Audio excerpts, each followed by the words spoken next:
নমস্কার।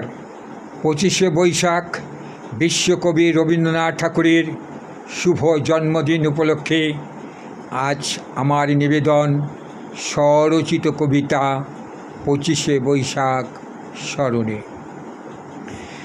বিশ্বকবি রবি ঠাকুর তোমার বুকে বেজেছিল বলে বিশ্ব প্রকৃতির সুর, প্রকৃতির ব্যাপকতা হতে কত না অজানা তথ্য টেনে এনে এনে ছন্দে ছন্দে লিখেছিলে অসংখ্য কবিতা।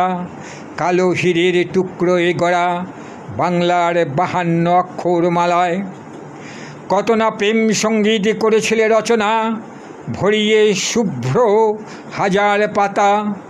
অশ্রু জলে ভেসে দুঃখের ভাষায় কত না মুক্তির গান বেঁধেছিলে, যা শুনে শিহরিত হয়েছিল সেদিনের অসংখ্য দেশপ্রেমিক ভগ্নী ভ্রাতা। হে কবি, ধন্য হয়েছি আমরা বাঙালিরা এই নিখিল বিশ্বভারতে, শুধু তোমারই জন্যে। তাই খুশিতে মন ভরে ওঠে আমাদের 25শে বৈশাখ তোমার শুভ জন্মদিনে, তোমার শুভ জন্মদিনে। নমস্কার।